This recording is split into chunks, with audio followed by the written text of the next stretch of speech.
welcome into another round of the Hop, the craft beer podcast with Gabe and Steven. I am Steven. That is Gabe. Hello. How are we all doing today? Are we all ready? This is going to be a crazy episode. This is going to be a scary episode. It's round 133. And we are back. If you're new, thank you for joining us. We drink beer, we have fun. That's what we do here.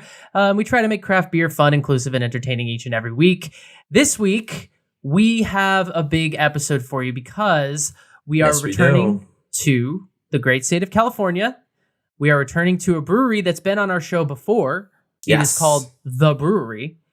And for the first time ever in hop history, we're doing an interview. We have the CEO of the brewery. He's also the CEO of Offshoot Brewing. And we have the president of Reserve Bar and a new website that they're launching. So we're doing all of that today. It's very exciting. There's a lot going on. Yes, jam-packed episode, interviewing with some great people who we've had the pleasure of getting to know. The beer we are drinking, the Bruery, Bruery, sent us. They have this big membership program, so we got a box of brews, and this one was one that we loved. I will let you guys know, we're scared. Yeah, we're very terrified. It is the strongest beer we have ever had on this show. It is a behemoth. We're very excited. So again, shout out to the brewery. Thank you guys so much. Shout out to Derek for showing up and talking Reserve Bar and the new website. We are very, very excited. Yes! Yeah, we've talked about this before. The Bruery, Bruery, they have what they call their Reserve Society box. And it's come up in our news several years in a row because every time we look at it and we're like drooling at the mouth, we're like, oh my God, what if we could have those beers? Well, now we have them. And Dave and I tried all of them. We picked our favy, and that is going to be featured on today's show. So we have a lot to do. Yes. If you are new here, thank you for joining us and finding us. Welcome, and please follow The Hop on social media if you're not doing so already. We are at the HO Podcast. That's where you can see all of our beer-related content on Instagram and the Twit. You can find us on Facebook. You can find us on YouTube. We are a video podcast. We're beautiful people, really fun to look at. So just search for The Hop, a Craft Beer Podcast. Once you've found us, subscribe, click the bell, all that good stuff. If you have suggestions or requests or feedback or anything of that nature, you can email The Hop, thehopod@gmail.com. And as always, hey, are you somebody who, say, listens every week and you just find yourself, or watches every week, but you haven't made a review yet? That's a flaw in your character, and you should fix that now. And by going over to Apple Podcasts and giving us a rate and review. It's really the best way to provide feedback on the show, help us make the show better for you, which is what we're trying to do each and every week. So please do that. Thank you so much. Let us know what breweries to hit up next. Let us know what breweries to repeat. Let us know the strongest beer you have ever had. I can almost guarantee it ain't coming close to this. Well, it might be close to this one, but it ain't this one. But as always, let us know your thoughts, feelings, concerns, quirks. We are here for you guys. All right, let's dive into the news. Beer news. In the world of highlights, the Brewers Association is increasing their membership costs for the first time in almost 20 years. Dues are tier-based. So what that means is if you are a larger brewery, obviously you pay more dues. If you're a smaller brewery, you pay less dues, which helps everybody stay involved. But they're taking effect on February 1st. And like I said, it's the first time in 20 years the dues have increased. So that sucks. That sucks. Yeah. That's no fun, but hey, it's part of the job. Sign of the times, I guess. Yeah. Our first, I guess, should I play the music? Is this worth the music? No, he's not. He's not dead. That's for funerals. No, don't play don't play that depressing music. We don't need that. This is a happy story.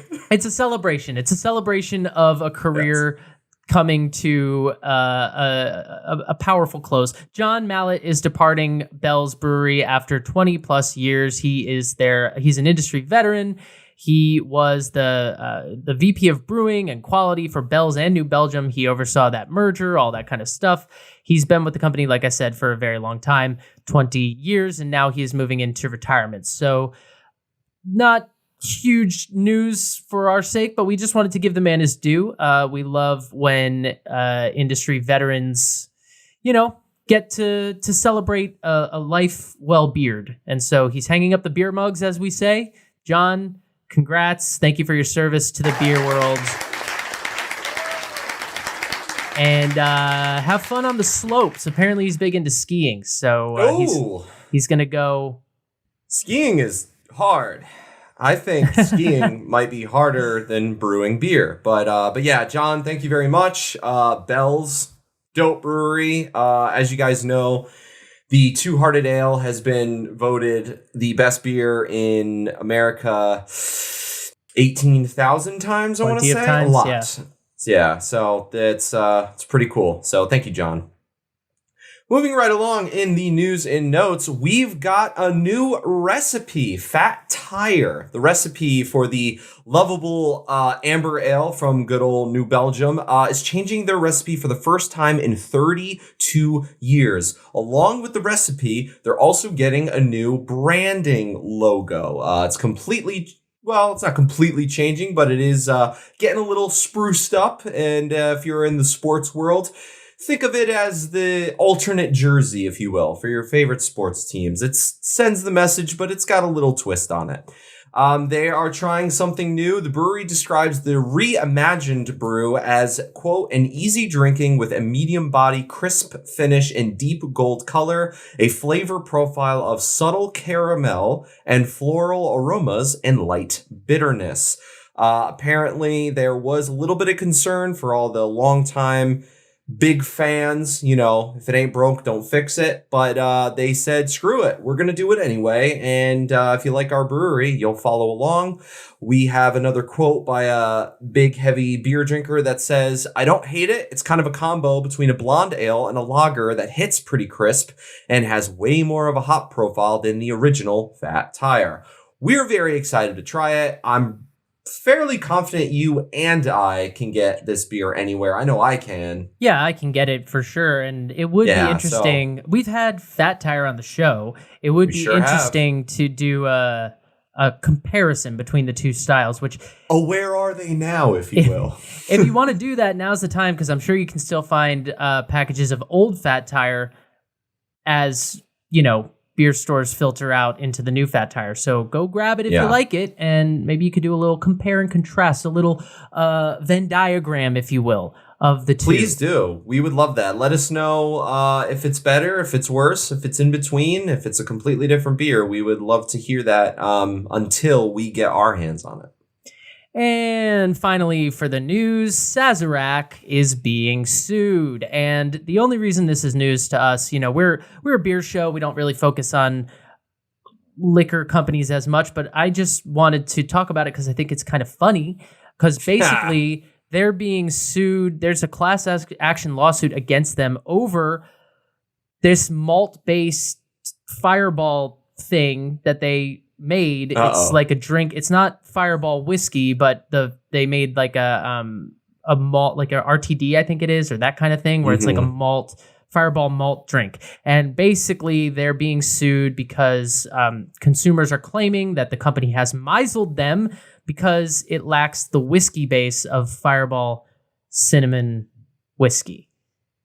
The direct quote from the lawyer is, when viewed together with the Fireball distilled spirit brand name, the label misleads consumers into believing it is or contains distilled spirits. Woof. Thoughts? I associate the original Fireball with just like the college man's drink. I don't know why. I just go to college. Like later in my life, I'm like, I don't really need to drink Fireball. Well, sure. I mean, Fireball... woof, #woof. But if you're gonna drink it, like it's funny because the labels look exactly the same, but like the label on the whiskey says cinnamon whiskey, and the label on the malt beverage says Fireball cinnamon, but it doesn't say whiskey. So I think people need to read their labels a little better. That's what I think. Read your labels. Yeah, I mean, hey, Sazerac, fix it, Change the name. You don't have to change the ingredients, right? That's basically what it's all about. I feel like a slight change will... Or people read. I mean, you can't... Yeah, or that. Like, we've talked about on the show before how in dry states, specifically Utah, they have beer that looks exactly like the beer you and I drink everywhere else in the country, but it has a different ABV. Can I sue over that? No. I have to read the label to find out that it's not the normal beer. I don't know why you would want to. To make some money. I don't know. Yeah, hey, Utah can afford it. So that's fun. That's good. Fun. Good for Sazerac. In terms of balancing power, Sazerac is also suing somebody else. There's a whole thing over their distributor, and it's stuff we don't really get into, but they are being sued. They're suing. Lots of activity for the lawyers over there at the Sazerac company. Where's Judge Judy when we need her? Because I would love to get a beer with her over all this and get her opinion. She's got a new show. It's, okay, we don't have time for that. One last thing to do before we get into the interview. Yes. This Week in Gross. All right. This one, I got to be honest, I think I'm mad about this because it's just stupid. Have you ever had a seltzer and thought a hard seltzer and thought everything about this is exactly what I want? I just wish it had no texture. Well, guess what? Now you can have alcoholic water. No bubbles, not sparkling, just water. Why? It's a brand called Bluebird Hard Water, and it launched last week. It's quote unquote a canned cocktail, but basically there's a vodka version, a tequila version, a whiskey version. It's around 4% ABV, and that's basically all it is. It's alcoholic water. They say they're trying to ditch the sugar additives and bubbles, and I gotta be honest, this just feels lazy to me. There's nothing like what is the point? We need water. Can you imagine? You're at this establishment, you're getting hammered, you need a water to like cool off, calm down, get your head right, and you accidentally grab one of these and you're just adding fuel to the fire. Like that's uh-oh. I just can't imagine like what I don't know what people are going for at that point, because seltzer, I can understand wanting a lower calorie way to get your buzz on, but seltzer like is as lean as I would ever want to drink to be. It's so weird to me because you drink it and you're just going to get the feeling of water with maybe a little bit of alcoholic flavor, and then you're going to get drunk. I don't know. It just seems, where's the line? That's my question. What sporting event would you drink this at? What would be served at? Would serve this? Golf. I was going to say maybe tennis, but golf is, I think, a better answer. Same vein, just really similar environments. Crew, watching a bunch of guys row crew. Maybe I'd sip on this. Archery. Go! You're sipping on water. How's that water? I'm drunk. People are going to think you're like lying. They're going to be like, you drinking water. Like, you're not wasted. I'm feeling it. Any sporting event that you have to dress up to participate in, such as golf and or tennis with the little skirts and the collared polos and that is where this belongs. Those golf pants, though. Hot. Fire. Hot. Yeah. Right? No, for sure. Hot. All right. On that note, You wanna raise a glass to this interview we're about to dive into? I would like to raise a glass. I have a fun toast. And so the meaning behind this toast is you have to be strong. Only the strong survive, based off of the beer we're going to be sampling later. That's a great point. This is Bruce Springsteen's Only the Strong Survive. Oh, talk dirty to me. Go ahead. Oh, now I remember my first love. Of course, the whole thing went wrong. My mama had some great advice, so I thought I'd put it into words of this song, because I can still hear her saying it. She said, boy, oh, I see you sitting there all alone. Yeah, just crying your eyes out into the cold gray dawn. Now, there's gonna be a whole lot of trouble in your life. So listen to me, get up off your knees, cause only the strong survive. That's what she said, only the strong survive, only the strong survive. Yeah, you gotta be strong, you've gotta hold on. Only the strong survive. I feel like I should end this toast with like Jeff Probst. 16 Americans, 1 survivor, and then the theme song plays. If Thoughts? you had told me you were doing that beforehand, there absolutely would have been some Bruce Springsteen playing underneath that toast. Well, we can only get sued in so many episodes, so my roommate might be. Safe. I live with a guy who might be the biggest Bruce Springsteen fan on the planet Earth. And also, it just runs in my blood because my dad's from New Jersey, so yes. It's just born into me. But my roommate, he lives and dies for Bruce. It's really all he listens to. So we'll interview him next week. Or next episode. He'll get his due. All right, we are calling this segment. Well, we're gonna go with Taproom Special. It's not really that, but it is a interview with Barry Holmes, the CEO of the Bruery, and Derek Correa of Reserve Bar. We're gonna dive into that, and we will see you guys back here on the mics for some drinking. Enjoy.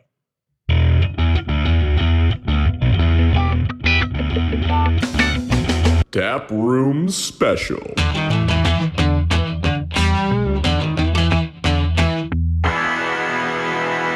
All right, and we're here with Barry Holmes and Derek Correa, Barry of the Bruery and Derek of Reserve Bar, and we're here to talk about some beer and the brewery and all those things. Welcome, guys. Thank you for being here. Thanks, guys. Glad to be here.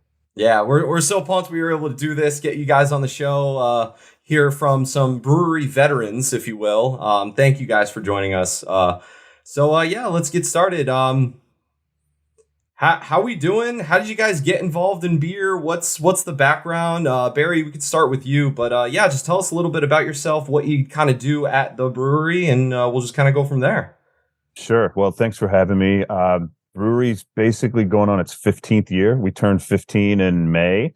So we're kind of in between. We're like an adolescent, we're not quite OG, but we're not the new guys on the block anymore.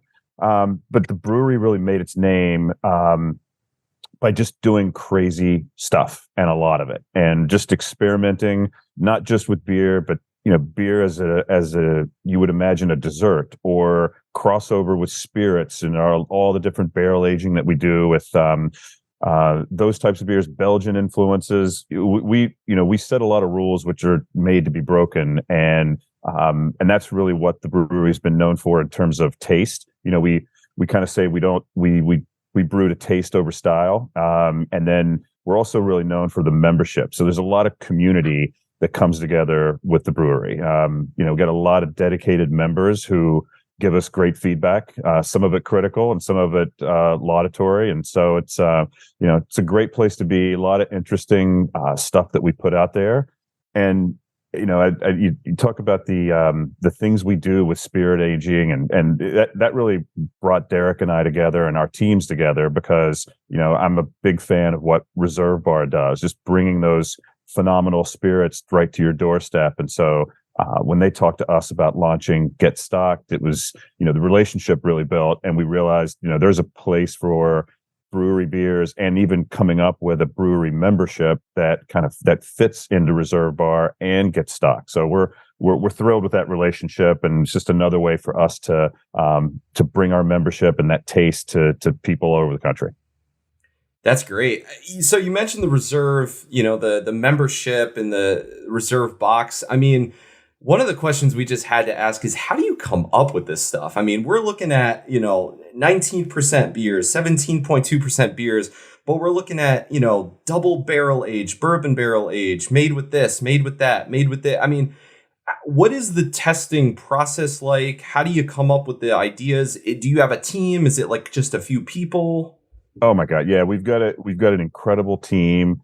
And, that 15-year run that we've had, doing so many crazy things. There's a blueprint for a lot of envelope pushing, but at the same time, we spend a lot of money and time on quality. So we've got a lab that's a lot bigger than the size of our brewery would be. And so, knowing that you're using a lot of adjuncts and you are pushing the envelope, you really have to be careful around, is it grounded in the science of beer? Is this going to taste and deliver what we want it to?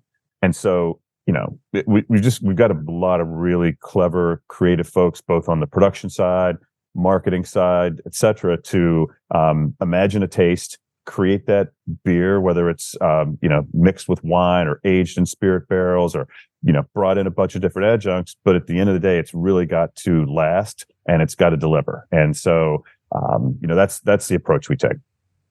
So in terms of coming up with the ideas, do you kind of go off of like what the public wants? Do you have a favorite beer style that you're like, we got to put this in the box? And just getting away from the reserve box itself, just the brewery itself and the beers that are on tap there. Is there, like this one's my favorite, so make sure that's on tap. Can you talk about that a little bit? I think the ideas kind of come from everywhere. I'd say everything from, it's usually some form of inspiration. It's usually, it could be a candy bar or it could be a savory dish at a great restaurant. Or even down, one of the best beers we make is just a classic Helles lager. So we give ourselves the license to get inspired by a traditional beer or something that you would challenge as being a beer at all. And then in terms of favorites, it shifts all the time because we're constantly putting out new stuff, trying different things, and I get a new favorite every month. So I don't have to be too monogamous with my beers here. Derek, let's loop you in here because I think our audience will be more familiar with the brewery and less familiar with Reserve Bar off the bat. So can you talk about, first of all, who you are and just your background a little bit, but also, what Reserve Bar is before we even get into Get Stocked, which is the exciting new launch that's coming up? Yeah, sure, Stephen. Thanks. So Reserve Bar, we've been around, I can't wait for our 15th anniversary. We're only at around 8 right now. And so it's not surprising that a lot of people haven't heard of us yet because 8 years is a long time, but it also isn't. We basically looked at the landscape all those years ago and decided the world needs to be able to access BevAlc through e-commerce, and why doesn't that exist? And the reason it didn't is basically because of the Byzantine 3-tier system and all the complexity of facilitating that. And our founders were able to find a way to do that. And at the end of the day, the way that it works is our technology matches consumers directly with licensed retailers to buy beverage alcohol online. And what Reserve Bar did that was different is we built our site with the brands in mind. And brands always have been sort of, frustrated by the fact that they do all of this work to make a great product, to put it in a beautiful package, to get it out to the people in retail, but they lose control of the brand and what they call the last mile. And a lot of times the only thing that you have to communicate with the consumer at shelf is your package. The retail employees don't necessarily really know a lot about your product or may even have misinformation. And so Reserve Bar was built to be a content-rich, lean in, serve the enthusiasts, people who are passionate. And we've been mostly focused on spirits, champagne, and wine. And so we never really had beer on Reserve Bar because it wasn't our jam, so to speak. But for people who are into bourbon and scotch and tequila and all of these kinds of spirits, just like Barry was talking about, there's been a lot of innovation in spirits. There's a lot of new products. There's a lot of experimentation happening. And so we work really hard to go and find those products and curate the best of the best for the people who use our platform so they can be confident whether they're buying for themselves or they want to use it to send somebody a gift. That's great. And for any of our listeners that watch on YouTube, you can see a beautiful display behind Derek of all the nice bottles and rare boxes and things that Reserve Bar is able to procure for you, and which is exciting from a beer perspective with Get Stock coming. I mean, the idea of being able to get, whatever the beer equivalent of those rare bottles behind you are shipped to me is incredibly exciting. So I guess, can you just talk a little bit about, what Get Stocked is going to be and what the vision for it is as it's preparing to be launched? Yeah, super excited about it. In fact, today's the day. So it happened to be that we scheduled this on the very day of the launch of Get Stocked. And Hey. yeah. So, and again, the launch is not the end, it's really the beginning. So you're going to see a lot more things if you go to getstock.com and check it out. We basically have done for beer, craft beer in particular, hard beverages, and especially canned cocktails, which have been seeing explosive growth. We saw the same opportunity, right? These are products that matter. There's a lot of amazing products out there. The consumer is looking to discover new things, to have confidence when they buy that the product's going to be great. These products are not inexpensive. This is not Natty Light and, cheap lager. These are legit products that cost a lot of money. And a lot of times when you're buying these things, not only is the purchase considered, but the moment they service is important. These, especially what we call the can occasion or the cooler occasion, which is, you're tailgating, you're going to the beach, you're having a party in your backyard, you're having a barbecue, you're having some friends over. Like, these are the moments that matter in life. And it used to be a lot easier when I was a young person to, okay, I'll get the beer for the game. And you'd go to the store and you'd get some lagers, and maybe you had a fancy friend and you picked up a 6-pack of IPAs, and that was it. And you showed up at the game and everybody had a good time. But it's more complicated to navigate that landscape now. And when you're trying to make sure that that's a great day, whether it's at a football game or it's at the beach, we're here to help. So this site basically is helping the consumer to be able to shop and explore and discover, find the things they expect and they need to, because sometimes the cooler needs to be filled, by the core things. Or you got a friend that drinks Coors Light or Bud, what do you? Some people do that. Not us, right? But some people do. So but if you want to have an interesting day and you got a bunch of different people and you want to make sure that every time somebody reaches their hand in that cooler, there's something there for them to love, or maybe you can help them discover something new that you're a fan of. That's a whole part of the experience with craft beer, and now also with canned cocktails. So the site is dedicated to that.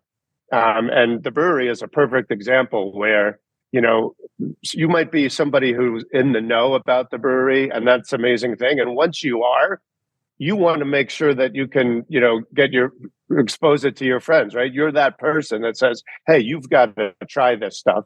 And when you have occasions to do that, sometimes it might not be easy to find it on that shelf. As Barry was saying, they're 15 years in, and this is still not a nationally available brand. So we want to help you get it wherever it is available in an hour to 2-hour delivery. But, sometimes if it's not near you, we're also the platform that can help you, get it shipped to you.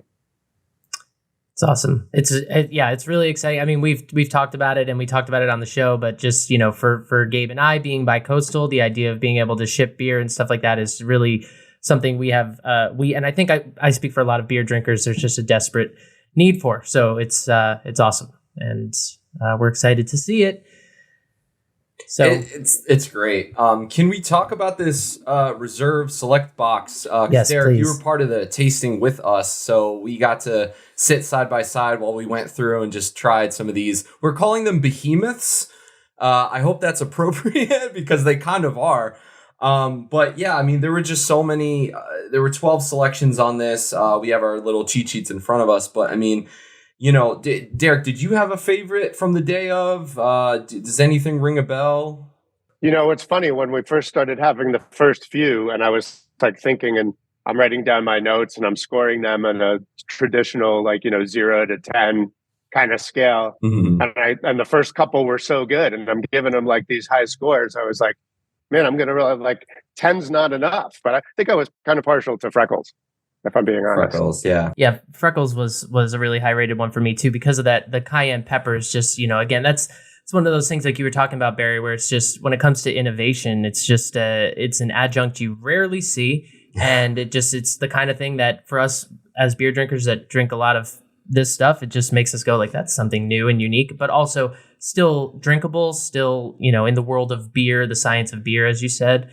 So yeah, that was a standout for me as well. It probably drives the Germans crazy to think that you got inspired to make a beer from mole.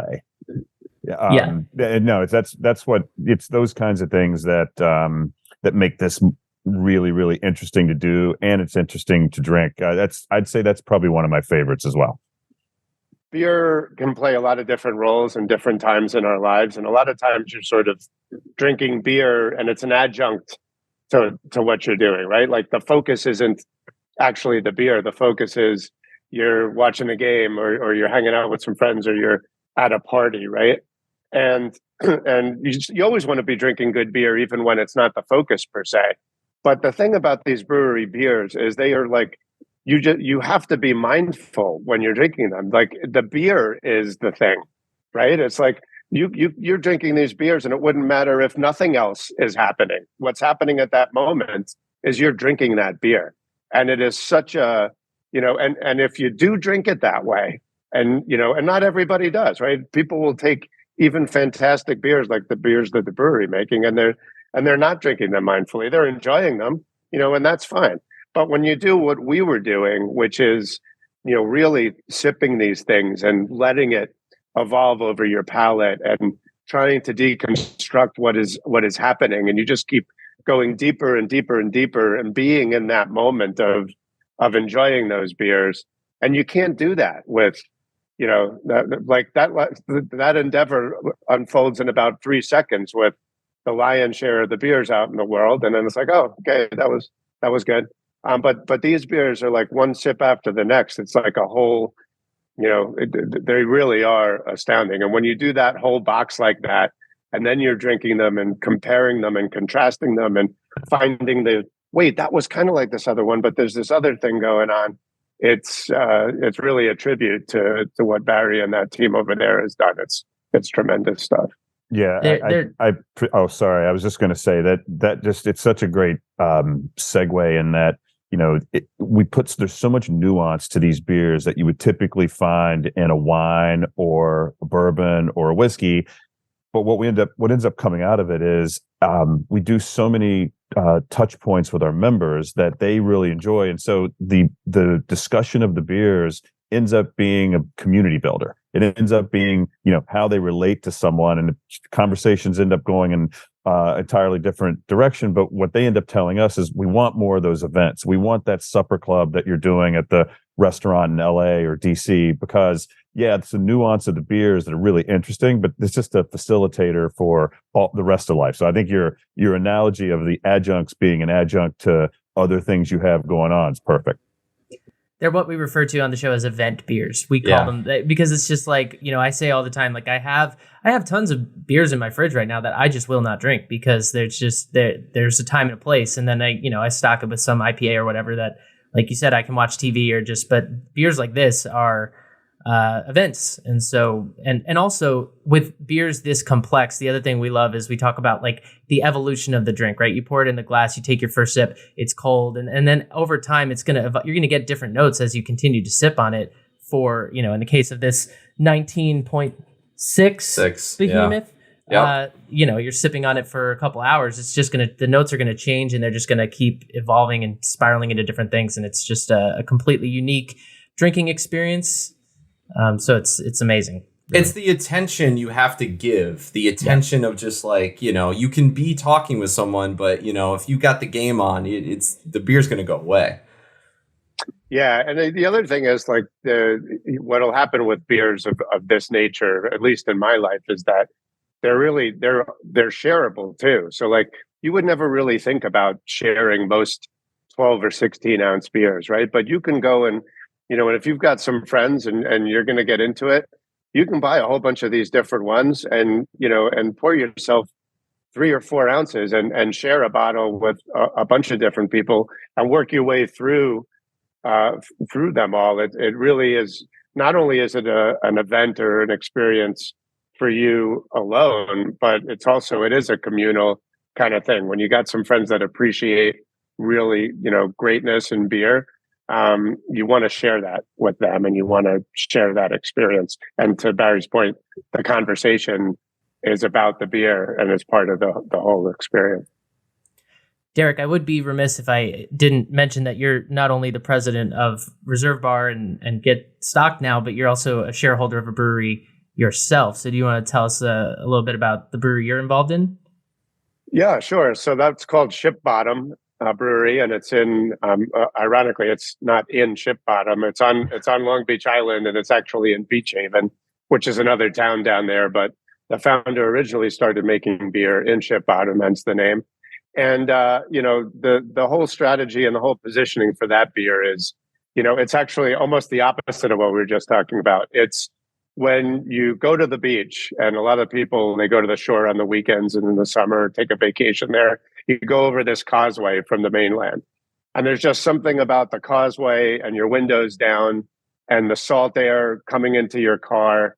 And you know that when you get on the other side of the causeway, it's the beach and the ocean and swimming and surfing and fishing and friends and live music and everything that's sort of the whole gestalt, if you will, of the beach lifestyle is incredibly important to people. It's a way to escape and leave, the stresses of the world behind. And we wanted to create a beer brand that, that really connected with that and had all of the style variations, the packaging, and the look and feel of the brand is very much about enjoying the beach and all the myriad ways that people enjoy the beach and the ocean, whether it's just chilling or fishing or surfing or boogie boarding or whatever the case may be. So we're making what I would say everything from, sessionable beers, which is sort of the opposite end of the spectrum of a lot of the brewery ones we were just talking about, to, all of the styles in between, a lot of more refreshing styles of beers, saisons and lagers and these kinds of things that are good for the summer. Awesome. And Barry, on your end, you guys don't make any of what Derek was just talking about. So you just built you just said, well, we'll start a whole new brewery about that. Yeah, right. We created a whole nother brand just to have that ability to, make beers that you can relax with. That's the flagship of the Offshoot brand is it's a hazy IPA called Relax, and the other core brands we have, Retreat, Escape, things like that. So what Derek was mentioning was, that's an important part of beer too. The beer geek in all of us can deconstruct that hop combination or the malt bill. But it's really not the purpose of those beers. Those beers they're perfect beach beers. They're perfect pool beers. If you want to zone out a little bit, game on. So when you start offshoot. Yes. Yeah. So you start offshoot, and is it brewed in the same building? Is it made in a different way? Do you have to kind of separate it from the brewery in any sort of way? Or is it kind of just like, we're going to slap that logo on that bag of beer and we're going to slap this logo on that side of beer? No, I mean, look, it's made in the same facility, but I would say that the inspiration for the offshoot beers is definitely different. It's different style of beer. There's really the only crossover we have is we are going to do what we're calling a Baja style lager called Viaje. So translates to trip or vacation. So we're launching that this year. So technically that's a lager, and Rukeller Helles is a lager, but they're made very differently. The Rukeller Helles is krausened and it's in tank for 4 to 5 weeks, and you can really see how crisp and clear it is, and it's got that classic bready flavor profile, and great beer. As is this Viaje Baja style lager, but they're made differently. So we really look at each type of beer because we make so many different styles of beer, even on the brewery side. That translates to having yet an even different persona on the offshoot side and doing those beers as well. Yeah, because let's be real, as badass as these beers are in the box, I mean, there are going to be people out there that are not going to be able to handle it, that probably don't like it. I have friends that they're like, I'm not a stout person. No, I'm going to go to the sessionable stuff. So it's like a perfect, like, okay, if you don't like this, we got this. Yeah, these are beers, even even those of us who love them don't want them all the time. And so, I think when the brewery started, this is where we got our name. But then as we moved along and started doing other lagers and now IPAs and things like that, people realized, wow, that's the brewing prowess and the imagination that defines the brand, not just the barrel itself or, this aggressive yeast that we have that provides such a high ABV, et cetera. So before we let you guys go, I do just want to get a sense of, I guess you touched on it briefly, Barry, but like how you two kind of came together and how this website based in Connecticut and this amazing brewery in California became linked up. So do you want to just touch on that real quick? Yeah, we met a few people at Reserve Bar and then at CBC last year. Derek and I got together with the rest of his team, and we happened to have an event one night, and we were pouring a bunch of different beers, and Derek got to experience firsthand some of these beers and how strong they were. I think his hangover the next morning probably spoke for itself. But once we were understood a little bit more about what Get Stocked was going to be, and then we even now have the Reserve Society Select box on the Reserve Bar site, because I think that's where Derek and his team realized this isn't just your typical beer. This has got a lot of crossover appeal to people who drink bourbon or other styles of whiskey or any type of spirit. And if you notice, a lot of the beers we have in the box are specific, spirit barrel aged beers. Like, we do a gin barrel aged beer and bourbon and rye, and so there was just a lot of natural easy relationship when we met on a host of levels. But both what Get Stocked is going to be and how the offshoot beer company and the brewery can play a role there. Plus, we're just big fans of everyone we met, and then it was great talking to them. Yeah, that is true. You're not wrong about the hangover. I will say, there's the old saying of being overserved, but I literally was overserved. This restaurant that we were in was, some of these, 18, 19, 20% type beers should be served in, 3 and 4 ounce pours. And I guess they didn't have clarity around what was happening. So they were basically coming in, pint glasses or in large snifters with, 8, 10 ounce pours. And being the nice guy that I am and just meeting Barry and his team, I was like, well, I don't want him to think I don't like the beer. So I guess I should be finishing all of these. When I noticed what a giver Derek was, I realized we had to just go deeper into business together. When he can hang with the 19%ers, you're like, oh yeah, we're gonna see what goes from here. That's awesome. Well, I hung for a little while until I had Irish goodbye the whole thing. It's very true. Yeah. Hey, you got to do what you got to do. We get it. We completely understand. We had some of these with you, and we were like, I think after the third 3 ounce pour, Steven and I just kind of looked at each other. We looked at each other like, oh boy. Okay. Oh boy. We're all right. Let's pace ourselves. Yeah. Get some water, so. Awesome. Well, Derek Correa of reservebar.com, getstock.com. Check it out. Barry Holmes is the CEO of the Bruery, old hop favorite, as well as offshoot beer company. So guys, thank you again so much for your time. We appreciate it. This was awesome. So. Yeah. Thank you guys so much. Cheers, guys. Yeah, really awesome. Appreciate it. Thank you.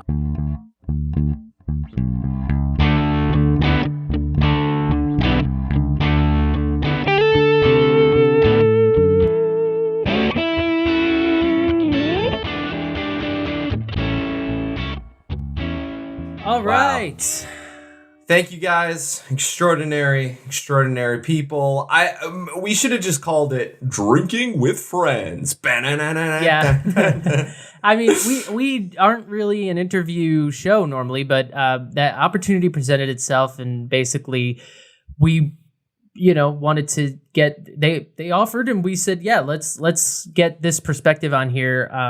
Yeah. Just, two industry veterans in their own, right. As we talked about, Derek is not only the president of Reserve Bar, but he also is a brewery shareholder in his own right. So, industry veterans, guys, really doing the work so that we can sit here and be idiots on a clown podcast, around, if you will, drinking beer. So thank you again to Derek and Barry for joining us. We've been trying to get more, industry vets on the show, and everyone's busy. We have, but and it's we were also a little bit nervous in terms of crossing that bridge. What would it look like? And now we know. So now the floodgates are open. Come be on the hop if you own a brewery.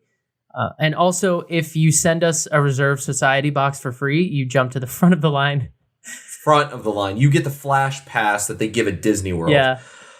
Okay. Holy shenanigans. Here we go. So in the box, there are 12 bottles. We sampled the 12 bottles at the Reserve Bar headquarters. Had some fun. Had a blast. Thank you for everyone there. I think that we both rated this one as the best, right? I think that's why we're doing this one. We did indeed. Both this we had our rankings. We decided to give this one the top of the list, and so now we're doing it. Oh boy, here we go. It's called the NWTM, or the No Work Till Monday. It is a double barrel aged Imperial Stout with toasted coconut, macadamia nuts, and pineapple. It has an ABV of 19.6, as Gabe said. That is the highest in hop history. Sorry. My headphones. What's the ABV, Steven? It is 19.6. Joe? Anything? Touchdown! Yes. Unbelievable! It's unbelievable is friggin' right. Are you kidding me? I have spicy. never, in all my years, in all my time, had a beer like this. I'm very excited, very nervous. When we tasted it, we had yay. We didn't have a lot. That, I'm working off. I broke out the fancy glassware for this episode. I got this little stem sort of chalice, if you will.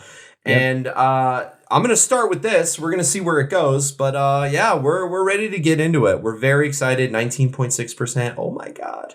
It has no ratings on Beer Advocate yet. Untapped has it at 4.37. The SRM, it's jet black. It's a 40. Now, I would like to address the elephant in the room for me real quick, which is that there are macadamia nuts in this. And Gabe and I have already been through it, where we were looking at this and we were at that tasting at Reserve Bar. And I was looking at it and I was going, it's got something I may be allergic to in it, but I want to drink it. So now what? And then Steven turned toward me and said that. And I said, well, you have your EpiPen, right? And he said, come on, Gabe, you know me. I never have it. And then... So we just decided to roll the dice, pretty much. And here we are. He's still alive. I said there's probably one in the car. And also, if there were peanuts or something, I wouldn't have done that. So I don't want to make light of allergies, but we are. And the point that I'm making here is I now know it's safe to drink, but at the time it was a thrilling experience because you were like taking it in. You were like, what could this be? What's in here? So macadamia nuts, Steven, we good? We're about to find out. Apparently. He starts sipping. I was like, but no, we're here. We're good. It's all good. It is made with real pineapple juice. The brewery was very specific about that, doing our research about this beer, learning all about it. We should probably read the description. Call it a long weekend. Put on your sunglasses and take a sip. We took our bourbon barrel-aged Imperial Stout Aloha Friday, double barrel aged it for added complexity and richness, and added even more tropical flavor with fresh pineapple, as well as perfectly toasted coconut and macadamia nuts. Full-bodied and warm, this island paradise in a bottle is smooth, nutty, and just the right amount of sweet. After all, it's Aloha Friday. There's no work till Monday. Ke aloha. Yeah, this is, let's just dive into it on the note. I can tell you right now, it's jet black in the glass. Like I said, it's a 40.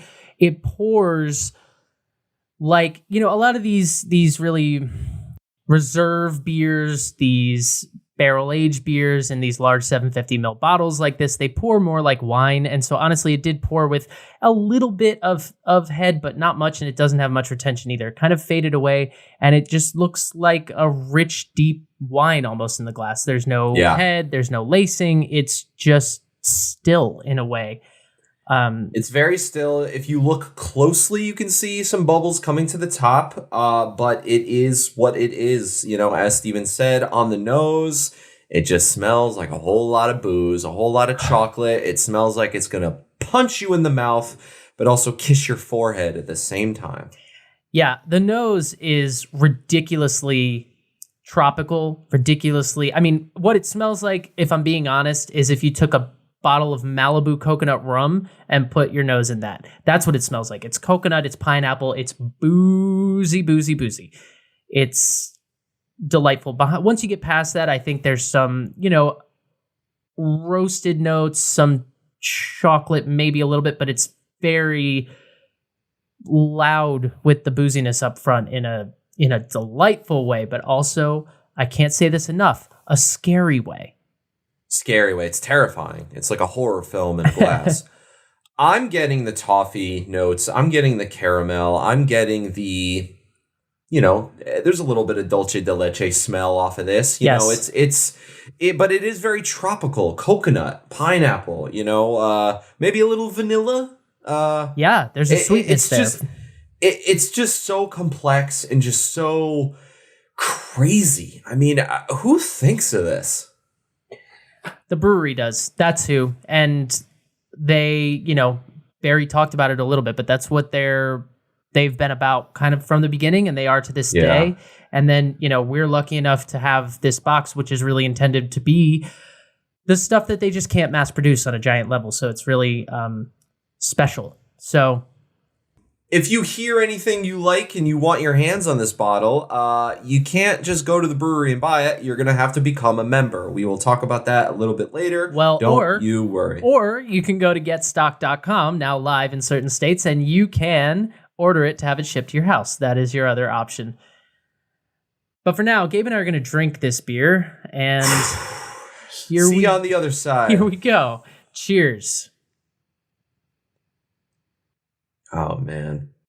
The day we tried this at the Reserve Bar office and we had the tasting, we sampled a little tiny pour of many different beers. So, and I would just like to throw out that by the time this one came up, we were a little lit. I mean, let's just be honest about it. We were a little off the wagon.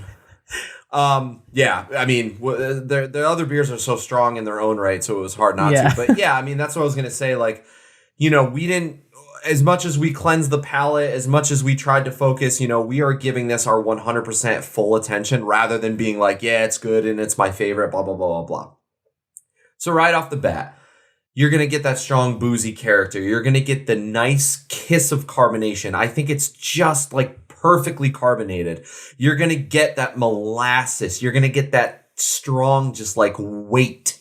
That's the only thing I can think of. It's just like a weighted beer in the palate. You're going to get the chocolate. You're going to get the toffee on the back end. You're going to get more of that molasses. You're going to get those tropical notes. You're going to get, I think pineapple more than coconut. I think coconut was more on the smell than taste.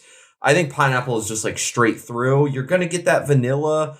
You're going to get just an overall experience. It's going to get a little sticky in the mouth, and it's going to just munch a bunch. I don't know. I'm speaking all over the place.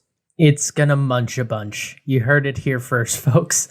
Yeah, it's ridiculous. I don't know what else to say about it. It's a showstopper. It's a Mike Breen. I mean, it's exclamation point.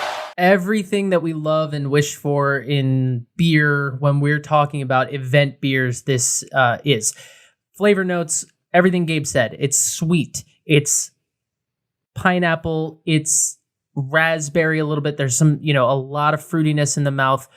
The first thing to hit you is the booze, and it sticks with you. And the more, a beer like this, you do want to hold it in your mouth. You want to kind of swish it around. You want to hit it on the side of your mouth. You want to hit it on the front and back of your palate. But it's tough to do that with this. I just did that. Yeah. And let me tell you something. The booze fights. It's like taking a shot. Yeah. Honestly. If you tough. just sip it, you're good. But if you do the wishing around, it's a shot. It's a lot. But there is behind that, if you can get past it, like Gabe said, the chocolate, the roasted qualities, the richer, darker flavors, the dark bread, definitely, bourbon or booze of whatever kind, or rum, or all of the above. Those are the predominant notes, but it's warming. And this is the kind of drink that I say it all the time. I say it in relation to cocktails too. As you drink it, it's going to evolve. So this is a journey, and it's going to be a slow sipper. In the mouth, it is sticky. It is low carbonation. It leaves you kind of thirsty. It leaves you feeling like you just had like some candy or some syrup or something. It's very sticky. It's very flavorful. I was just about to say syrupy in a good way. Yeah. Yes, in a good way. For us, I mean, if you are not someone who likes, that level of alcohol, you won't like this. But I don't know why you would. I don't know why you would go after this beer if you didn't like that. So in terms of delivering on what a beer is, but also what a beer can be, but not, and pushing the boundaries, but not going so far that it's difficult to drink. In terms of just like something very drinkable and delicious and enjoyable, but also mind-blowing and sort of innovative. This hits on every level. It's whatever, the middle of January, and I don't know how this isn't on our top 5 list at the end of next year. My God. Are you kidding me? Yeah, it's a showstopper. I don't know what else to say about absolutely. This beer is very similar to like a high-end food dish. You've got the elements of, the main ingredient, but then when you cut it with something to give it a little extra flavor, I've been watching a lot of like food competition shows. Shout out to the Big Brunch, the Best Brunch. Dan Levy hosts it. It's on HBO. It's amazing. They make brunch, but I'm so used to hearing them being like, it's so flavorful, and then you cut it with this. The pineapple tropical notes really cut into this beer and make it not just like you're chugging a chocolate booze bomb, like it gives it flavor, it gives it appreciation, it gives it something else. And I would argue it makes it more drinkable. It makes it so, like what you just said, it's not just syrup going down the entire way. It is a beer. It is a drink that is to be consumed. It is a slow sipper. It will change over time, like Steven said, it's literally like a meal in a glass that needs to be appreciated and that you need to mentally and physically prepare for. Eat dinner before you drink this. Yes. Dear God. Yes. And, like we said, they come in 750 milliliter bottles. These beer is different from a glass of wine. You can't open a 750 milliliter bottle of beer and then leave it in your fridge for a week. You got to drink it like really that day. So find your friend who has an appreciation for beer, or multiple friends, and pour everyone a glass and sit around and look at each other. And then when you take a sip, you get to make those wide eyes at each other like Gabe and I did in the Reserve Bar offices, along with plenty of other people. And it was fun. It was a fun event. So I just distinctly remember you and we took a sip, and then we both were just like, this is slow turns, staring at each other like, what did we just do? Yeah. 100%. If you want more information on the brewery itself, round 8 is where I would refer you. We were, as we say, podcasting babies, but we did focus on the brewery a lot. They've had, some of their beers that aren't this have made our top 5 lists over the years. Horchata, I absolutely love. I have one in my fridge right now. And it's, they have a great operation as a whole. What's interesting about them is they also, have Offshoot Brewing Company, which is an offshoot of their original brewery, and that's because they were set up to do, Belgian styles and barrel aged stuff and stuff like this, and they weren't really doing IPAs. And people would keep asking, "When are you doing an IPA? When are you doing an IPA?" And the founder, Patrick Roux, really held to that. And eventually, they were just like, we need IPAs. We're not going to do them as the brewery. So we'll do Offshoot. And that Offshoot Brewing so it's basically the brewery, but it's all IPAs. It's their IPA house. Where are the IPAs? No, they're next door. They're next door. Sorry. That's basically what it is. Yeah. At this point, I was just going to say, at this point, the brewery is distributed in 28 states. They are sold online. I would direct you to Get Stocked, but you can also get it from their website. And they have Brewery Taru, which is where they do, obviously, wild ales and sour ales and stuff like that. That's in Anaheim. Their original location is in Placentia. These are all Southern California places around the Los Angeles area.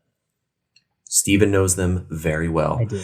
If you want to order on getstocked.com, it is very similar to Reserve Bar. For those of you who have ordered with a Reserve Bar before, enter in your address. It connects you to stores in your area. Bada bing, bada boom. You place an order. Depending on what store you order with, they can deliver same day. Sometimes, usually, it's shipping and it takes a business day or two. But we've placed a few orders ourselves. We've never been disappointed.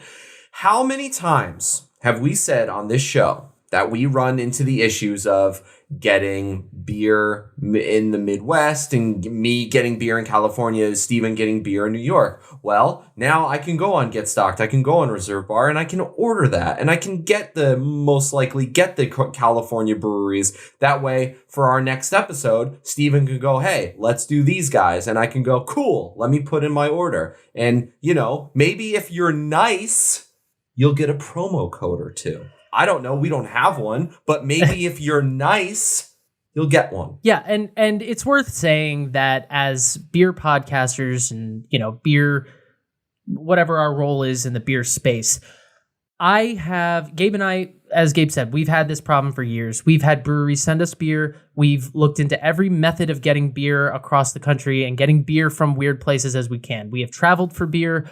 We have done it all. I have been on all the apps and sites that there are that do this kind of thing, and I'm here to tell you, I think of everything I've seen, I truly believe Get Stocked is the best setup to create the kind of thing that we would like to see, which is connect us to breweries that we cannot go to easily. Yes. And there is no company that I think is better positioned to do that. Will the promise of it come through? To be honest with you, I don't know. I am just a beer podcaster sitting here. So I don't know. But I really hope so. And I do believe in them. So we're just beer podcasters with hopes and dreams, guys. Yeah. That's all we can be. Let's very quickly talk about what the Reserve Society box entails. If you like what you're hearing about this behemoth that is this beer and you want to order it and you want to get involved, join the society. We see breweries do this all the time. I believe it's Two Roads that does the Cellar Dweller. So if you're the brewery, and you can enroll, obviously for 2023, the enrollment has closed, but keep checking the website. They will eventually let you know when you can sign up for 2024. Oh my God, we're already talking about that year. But yeah, it's 12 large format bottles, 750 milliliter, members only beers. These are beers you're not going to see anywhere else. No one else is going to get them. You get invited to events, special tasting, room privileges, so much more. It starts with the beers, but it's a lot more than that. $500 worth of beer for just, any sort of beer you want, your choice of flavor. This is another thing that's really cool, barrel-aged stouts and experimental ales, or, you can kind of look into sours. You can do what you want to do. Merch. So you're going to save 15%. Other people are paying full price. You're going to have access to over 35 society exclusive beers throughout the year. Early access to over 75 beers throughout the year. Specialty glassware, things like that. 14 months of complimentary cellar storage. You don't need to build the cellar in your basement, Todd. Someone's doing it for you. I hope there's someone named Todd listening, because that would make my day. But there's so much more, and it really is a really cool thing. If you are in the beer world and you don't have a podcast, you don't have a brewery, but damn it, you're a beer lover through and through, and you sound remotely interested, hit up thebrewery.com. Check this out. They have more details there. Become a member.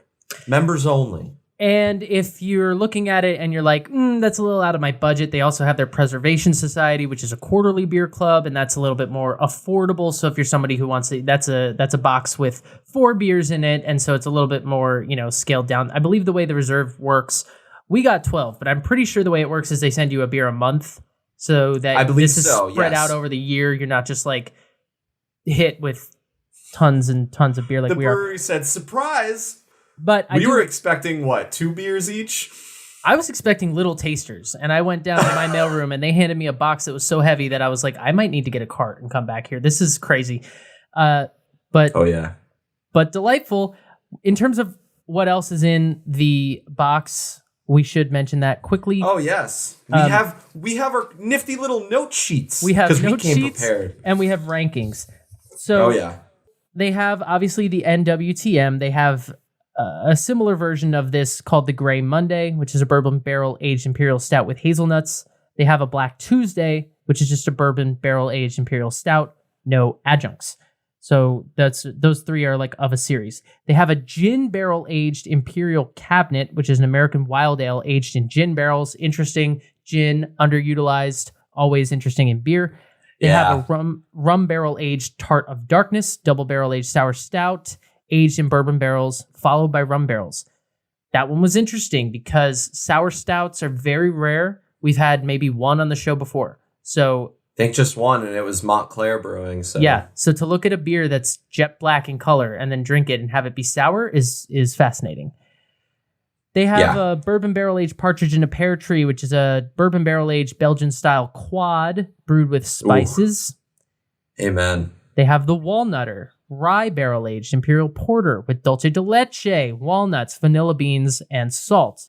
Chocolate Rain is a bourbon barrel aged imperial stout with cacao nibs and vanilla beans. Ivoire bourbon barrel aged English style old ale. Interesting. They had Is that how you pronounce that?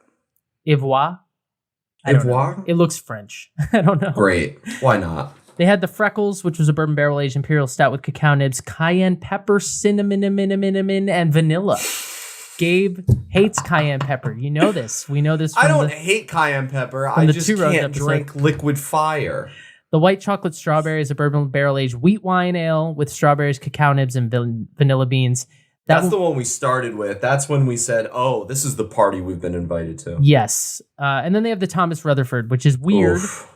It was an oak barrel aged imperial stout with Cabernet Sauvignon and Cabernet Franc grapes. They do a lot of this wine beer blending situation. Yeah. The bottle is literally a wine bottle. Yeah. It's crazy. Straight up. But it's the beer. So is that all of them? That's all of them. Oh my God. We did rank them. We can say that kind of quickly. Yeah. Maybe give our top 5. I don't know. Top 3. How much time do we have? Sure. I mean, I would say this one was our top one for both of us. Yep. The NWTM was delicious. I was really leaning into that bourbon barrel aged stout thing. So I did rank the Chocolate Rain really high. I ranked the Black Tuesday really high. I also gave some love to the Ivoire and the Freckles because the Ivoire was an English style old ale, but then it was Belgian. You just don't see that a lot. You just don't see bourbon aged versions of that. It was so complex that it was like kind of mind blowing. I gave that score a little low. I had an appreciation for it, but the overall flavor and taste didn't completely impress me. Freckles, I gave kind of like a medium score. My top 5 were the NWTM, what we're drinking, Chocolate Rain, Black Tuesday, Gray Monday, and and then Freckles was 5 for me. Yeah, Freckles was 5 for me too. And it's interesting. Yours are all bourbon barrel aged imperial stouts. Every single one. Oops. Gabe really likes the stout, apparently. I love bourbon. Look at me. Who doesn't? This box also comes with perks, glasses, all kinds of stuff. I can't recommend it enough. So head over to getstock.com, check them out, check out the brewery. Thank you again to Derek and to Barry for joining us and for making this possible. And here's to all that they can create and all that this can be going forward. I can't wait to see it. So yeah, I'm going to get sentimental real quick, just very quickly. You know, we've said it a million times, but this started as like a fun little, let's make a beer podcast. It'll pass the time. And now we've got brewery professionals just kind of sitting in and shooting the shit with us and talking about their experience and what they've been doing. And so it really is amazing. And we do not take this for granted at all. And, we know it's at the end of the day, it is kind of just a silly podcast. But also at the end of the day, it's what we love. It's something we're both passionate about, and it's something that we get to do. We get to drink these beers. We get to tell all of you how crazy this stuff is and how you should run out of your house and go get it and sip on it with friends, because if you drank this alone, you'd pass away. But it's just like so much fun, and we're just so appreciative, and cheers to you all. I have nothing to add. Couldn't have said it better myself. I second everything that was just said. That said, we're running long and we need to get out of here, so we're going to do that right now.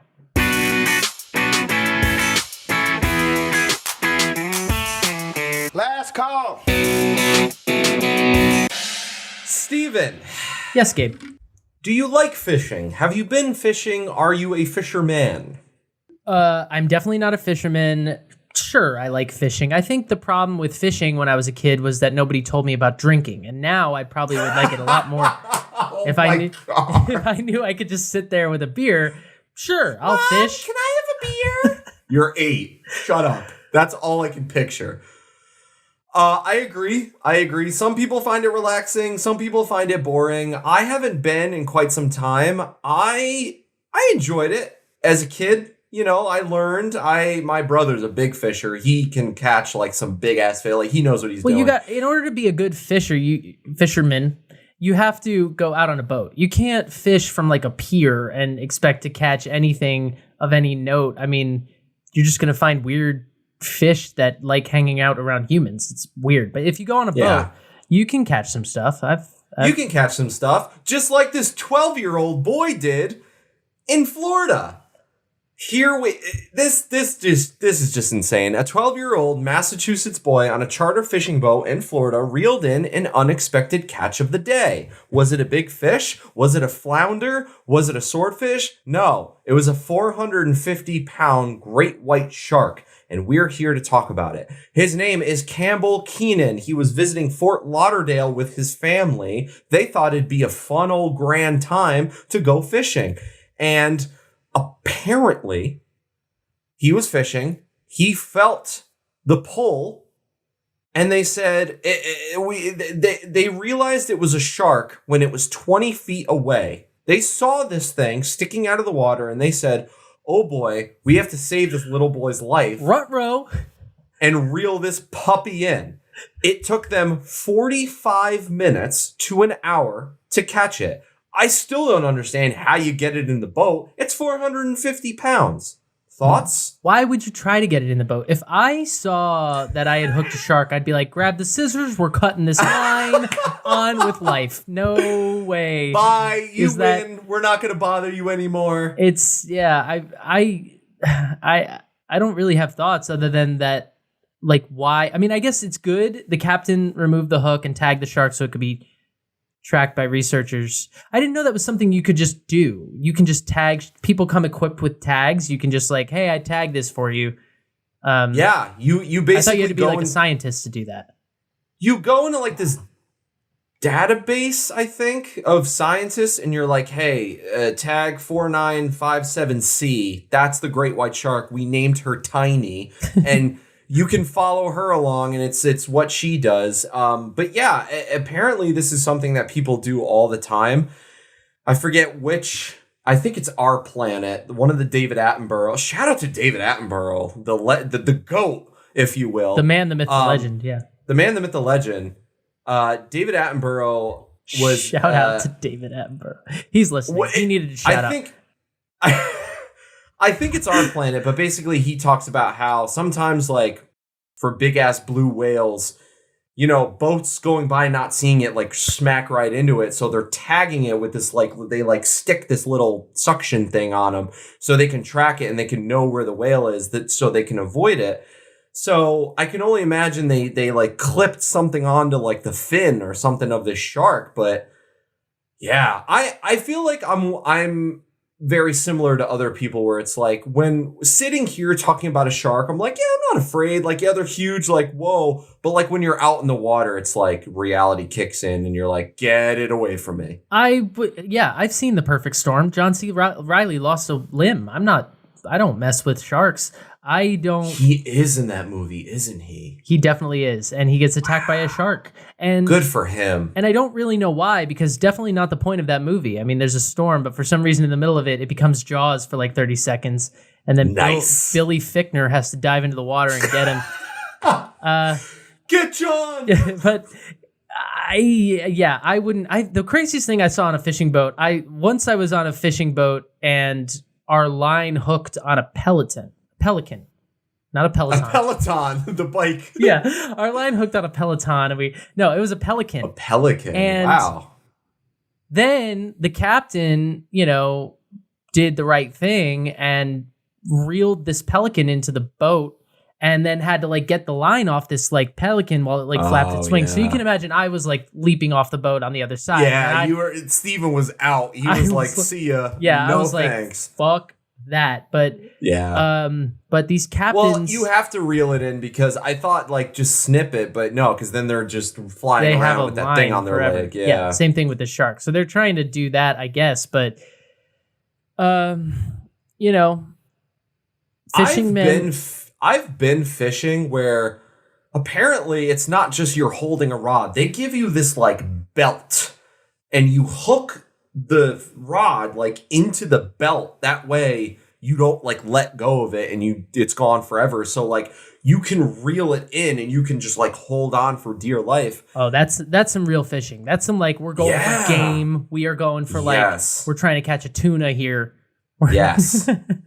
What's that TV show? Deadliest Catch? You ever watch that show? That shit's crazy. I've never watched it, but I know I've seen episodes here and there. They mostly are fishing for crab, but every once in a while they're like, we got a big ass fish. It's freaking, woof. I don't know. I think you and I should go our next video, you and I should go fishing and we'll sample beers while we're fishing and we'll see what happens. I mean, that sounds great to me. We charter a boat and like head out with a case full of with a skipper. Yeah. With a cooler full of beer and just go kick it up. That sounds awesome to me, but I don't care what we catch. That's the thing. Like, that's why I say I wouldn't fish when I was young. Like, it was boring as a kid. But now I'm like, yeah. So you mean I can just sit in a lawn chair on a dock with beer for like 3 hours and no one will question it? Yeah. Great. And if you get dinner, even better. And if you don't get dinner, we're going to go to the seafood restaurant anyway, and they have the shit. Yes, they caught it. They did it for us. I would love to catch a puffer fish. I've held one in my hand before. I've never done that, but I have cooked fish that I've eaten before. Or I've cooked fish that I've caught before. That's what I'm trying to say. That's badass. That's some wilderness shit. I would like to say, as this episode closes out, that like I've barely had any liquid, like probably 4 ounces tops compared to what we usually have on the show, which is a lot more than this, and I'm already buzzed. So I'd just like to throw that out there. And Gabe and Steven aren't sober anymore. Sound the alarm. And that's all thanks to the Bruery and to getstock.com. Thank you for joining us for this episode. Thank you once more to Derek and Barry. And we'll see you guys in 2 weeks for another episode. Until then, stay classy, drink good beer, love each other, and we'll see you in a bit. Thank you guys so much. Check out Get Stocked and Reserve Bar for all your craft beer needs.